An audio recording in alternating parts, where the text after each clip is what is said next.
Ang nakaraan, hindi magagawang matalo ang kalaban sa pamamagitan lamang ng pisikal na lakas o kapangyarihan. Kaya dito ay kailangang makumplito na matutunan ng ating bida ang teknik ng sinaunang Ragnar, ang Forgotten Hero o Monarch ng Ragnar. Kaya nang magawa ni Theo na makumplito ito, isang bagong pag-asa ang muling bumukas sa mga ito, dahil dito ay tatalunan na ng ating bida ang halimaw. Pagpapatuloy, matapos lampasan ang kanyang pisikal na limitasyon, nanghihinang patuloy na humahakbang si Cassandra. Halos mawalan na ng malay, ibinulong ng batang prinsesa na ipinauubaya na niya ang natitirang laban sa ating bida bago siya tuluyang bumagsak sa malamig na sahig. Nakatayo ng buong kisig sa gitna ng umaapaw na asul na aura, ang ganap na nagibayong draconic na si Theo ay malungkot na tumingin sa kanyang nabubulagta na kasama, at mahinang sinabihan itong huwag mag-alala at magpahinga na.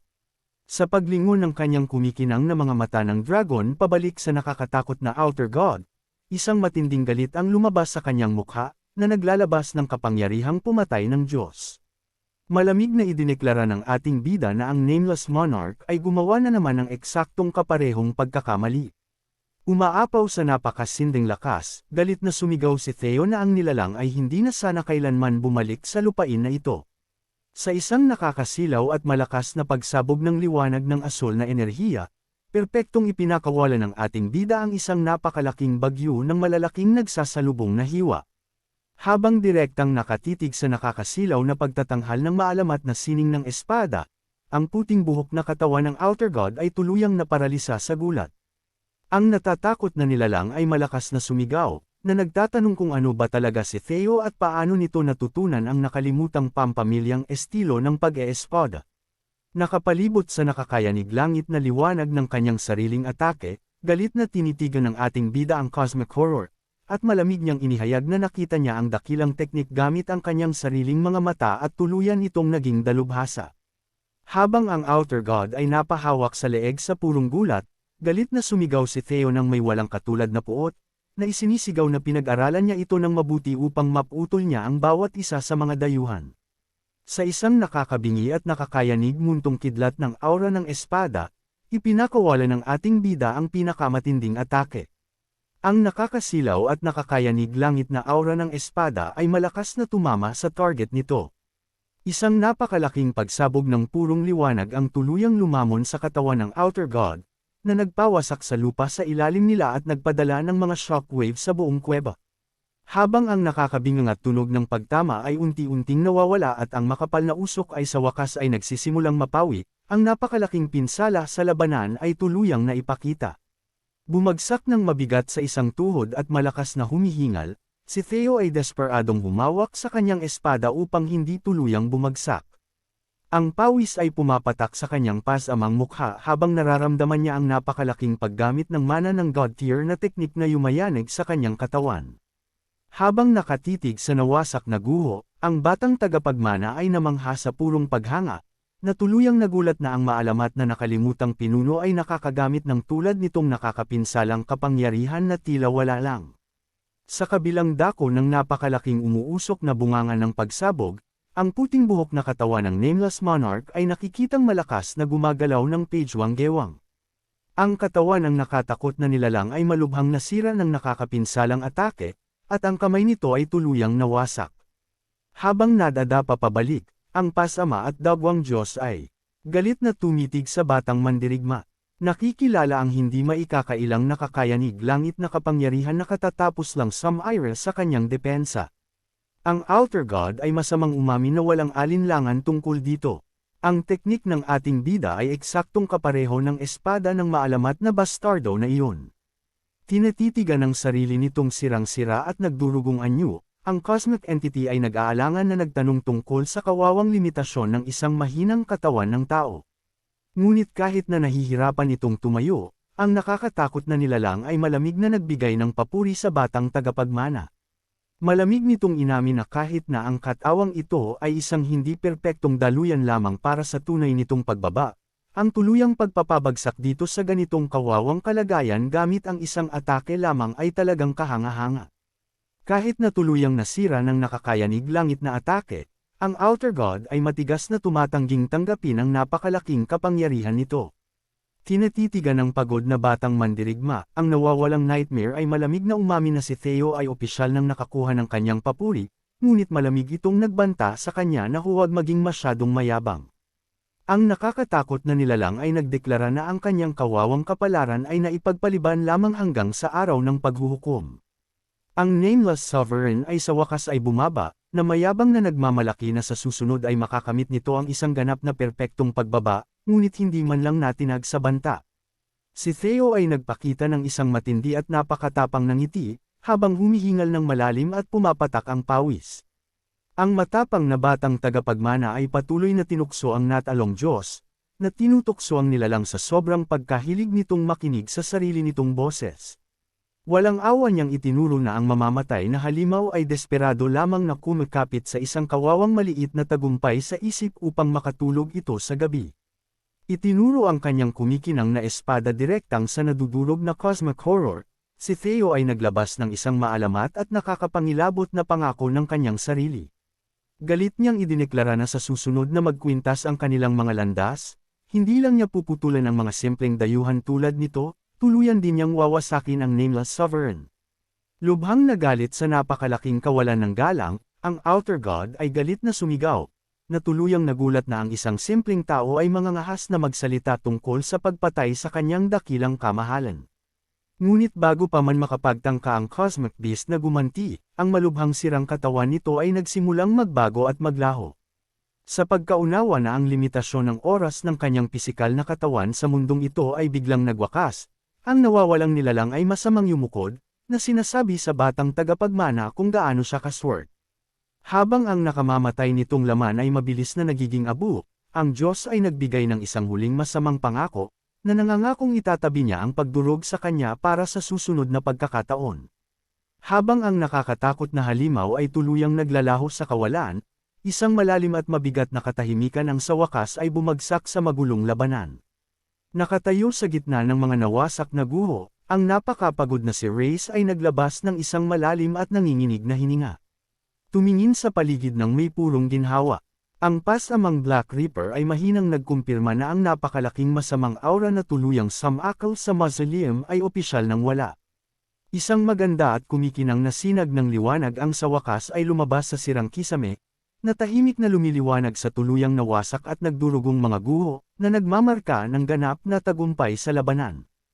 Habang ang alikabok ay sa wakas, ay napapawi, ang tunay na nakakatakot na laki ng pagkasira ay naipakita. Si Theo ay mabigat na naglalakad sa gitna ng napakalaking pagpatay, tuluyang pagod, ngunit mahigpit pa ring hawak ang walang malay na maliit na si Cassandra sa kanyang mga bisig, at ang pasamang si Ode sa kanyang likod. Habang pinagmamasdan ng napakalaking pagkasira, ang malubhang na sugatan na si Reyes ay bumagsak sa lupa, desperadong humahawak sa kanyang malaking tagiliran habang masakit na umaamin na tila ang bawat solong buto sa kanyang katawan ay tuluyang nawasak. Biglang may isang kamay na humawak sa gitna ng usok upang tulungan siyang tumayo. Tumingin si Reyes upang makita si Theo na nakatayo sa itaas niya, na nagpapakita ng isang pagod ngunit tapat na ngiti. Napansin ng Black Reaper na ang batang tagapagmana ay kumuha ng mas maraming mabigat na pazanin mula noong huling beses na nakita niya ito, na nagbibiro na nagtatanong kung babagsak ba siya sa pagtatangkang hilahin siya patayo. Ngunit si Theo ay sumagot ng may buong tiwala. Tumingin sa matapang na mandirigma, ipinaalala niya sa kanya na nagbabalak siyang magdala ng napakalaking pazanin ng buong Ragnar clan mula ngayon. Galit na nagdedeklara na hindi siya pwedeng magsimulang magreklamo sa isang bagay na napakababaw na tulad nito. Nasiyahan sa kanyang kamangha-manghang lakas ng loob, si Reyes ay ngumiti, na umaamin na mayroon siyang matinding lakas ng loob at buong pagmamalaking naunawaan na nakakuha lang siya ng isang medyo matinding katunggali.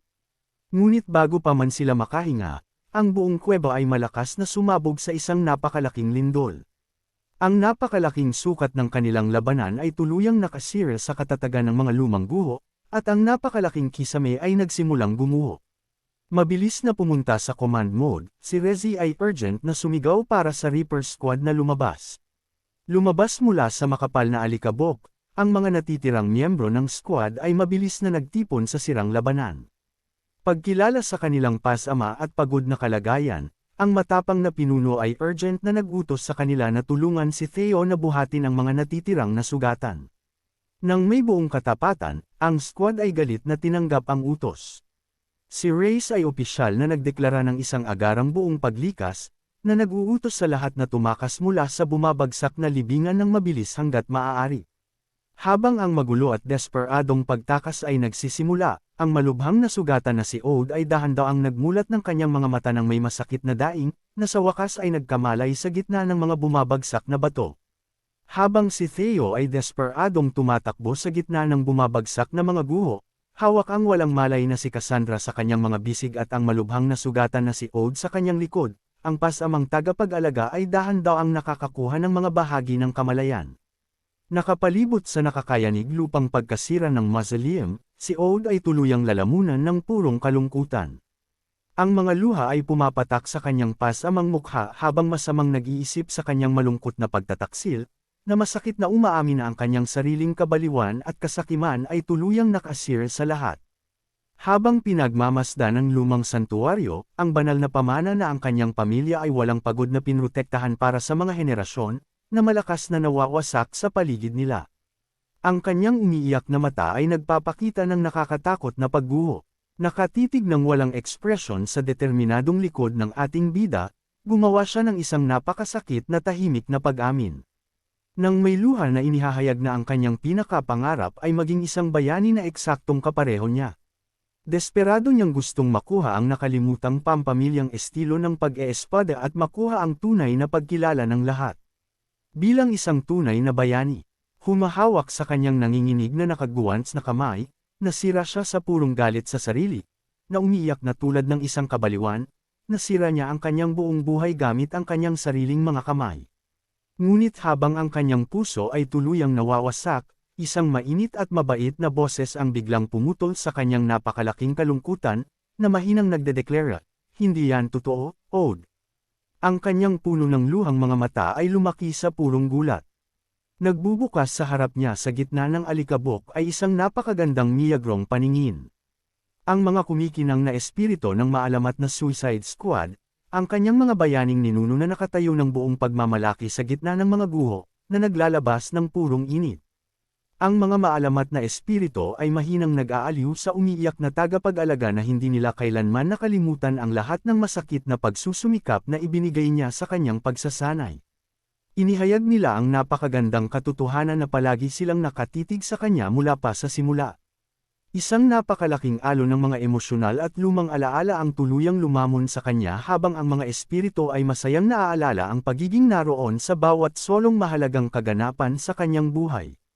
Mainit nilang naaalala ang paghanga kung gaano siya ka-cute noong araw na ipinanganak siya sa mundo.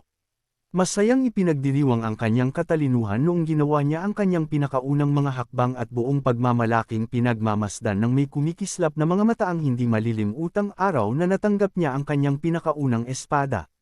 Habang si Theo ay desperadong tumatakbo sa nagdurugong daan upang tumakas sa bumabagsak na mga guho, ang espiritual na pagkikita ay patuloy na nagaganap para sa nawawalang tagapag-alaga. Ang mabait na boses ay nagpapakalma kay Ode na hindi lang siya ang nagdala ng tulad nitong mabigat na pasanin. Habang ang mga espiritu ng kanyang mga ninuno ay nagsisimulang lumitaw mismo sa tabi niya, ang matapang na espiritu ng kanyang malaking lolo ay lumitaw, na sinusundan ng kanyang lolo bago pa man siya, na mainit na naghahayag na palagi silang nakatayo mismo sa tabi niya. Lumalapit mula sa mga espiritu, ang maalamat na puting buhok na pinuno ay tumitingin sa kanya ng may malalim na pagmamalaki ng ninuno. Mahinang ibinabahagi niya ang isang huling payo, na sinasabi sa kanya na ang lahat ay gumagawa ng pagkakamali sa buhay, ngunit hindi lahat ay may napakalaking lakas ng loob upang harapin ang mga pagkakamaling iyon at matuto mula sa kanila. Humahawak sa kanyang espiritual na espada, ang maalamat na mandirigma ay ngumiti ng mainit, na kinikilala na ang pagtanggap ng responsibilidad ay ang pinakamahirap na daan sa lahat. Ipinagdiriwang niya ang kanyang huling sakripisyo, na nagsasaad na ang paraan ng pagharap niya sa kanyang sariling mga pagkakamali, pagsisisi, at pagsunog sa kanyang sariling buhay upang ayusin ang mga bagay sa huli ay talagang dakila. Habang si Theo ay tumatalo ng matapang sa gitna ng bumabagsak na mga bato, pinapanatiling ligtas sina Cassandra at Ode mula sa mga guho, ang buong espiritual na Suicide Squad ay nakatayo na nagbabantay sa kanilang pagtakas. Ang lumang pinuno ay nagbibigay ng pinakamatinding pagkilala na ginugol ni Ode ang kanyang buong buhay sa paghahanap, na buong pagmamalaking nagdedeklara na siya ang mismong simbolo ng isang matapang na mandirigma ng Ragnar. Tinatawag siya sa kanyang buong pangalan, Ode Ragnar, mahinang sinabihan niya itong magpahinga na sa wakas. Sa pagkarinig sa dakilang bayani na tuluyang kumikilala sa kanyang pamana, isang tahimik at satisfied na ngiti ang lumabas sa pasamang mukha ni Ode habang ang isang luha ay gumugulong sa kanyang pisngi. Habang ang kanyang buhay ay sumapit sa tahimik. Nitong katapusan, ang espiritu ng pinuno ay nagsisimulang maglaho sa liwanag, na mahinang nangangako na makakasama nila siya sa lalong madaling panahon. Habang ang mga huling salita ng espiritu ng pinuno ay naglalaho sa mga sirang guho, ang pagod na mga mata ng ating bida ay dahan-daang nagmulat. Isang napakamainit at mamahaling boses ang pumapailan lang sa hangin, na mainit na nagpupuri sa mga pagsisikap ni Ode at kumikilala sa kanyang buong pangalan, na nagpapatunay sa pasamang tagapag-alaga na napakahusay ng kanyang ginawa. Sa kanyang mga huling sandali, isang napakaganda at nakakapagpakalmang paningin ang tuluyang pumupuno sa kanyang isip. Isang mahalagang alaala ng kanyang mas batang sarili na masayang nakasakay sa likod ng kanyang ngumingiting lolo habang naglalakad sila ng magkasama patungo sa isang maliwanag at tahimik na liwanag. Sa wakas natanggap na ang pagmamahal, patawad, at pagkilala na ginugol niya ang kanyang buong buhay sa paghahanap, ang kanyang kaluluwa ay nakakahanap ng ganap na kapayapaan. Ang eksena ay lumilipat sa napakagandang kaganapan pagkatapos ng labanan. Ang liwanag ng umaga ay lumalabas sa gitna ng mga ulap, na magandang lumiliwanag sa mga sirang guho ng mausoleum. Habang ang mga huling natitirang madilim na anino ng Outer God ay tuluyang naglalaho sa hangin, isang imposing na puting buhok na figure na may suot na madilim na maskara ay nakatayo sa pinakadulo ng napakalaking pagkasira. Ang maalamat na Black Dragon, na tumitingin sa hindi paniniwalang laki ng pagkasira, ay ngumiti ng may purong kasiyahan. Umiling ang kanyang ulo, na laro niyang sinasabi sa sarili na si Theo ay talagang lumampas sa inaasahan sa pagkakataong ito. Ang kanyang madilim na kapa ay gumagalaw sa hangin habang tumitingin siya sa nawasak na lupain, na lubhang humahanga na ang batang tagapagmana ay nagawang sirain ang labanan sa ganitong kamangha-manghang paraan. Sa ibaba, perpektong hindi nagalaw, sa gitna ng malungkot na guho, isang solong buhay na lilang bulaklak ang milagrosong bumumukadkad, na nakatayo bilang isang magandang simbolo ng pag-asa at muling pagsilang, na sumisimbolo ng isang bagong pag-asa na magdadala ng bagong tagumpay. Ngayong taglay na ng ating bida ang manual, ang Sword Art ng Forgotten Monarch ng Ragnar, magagawa kaya ng ating bida na mabago ang takbo ng mundo sa pagkawasak nito. Abangan!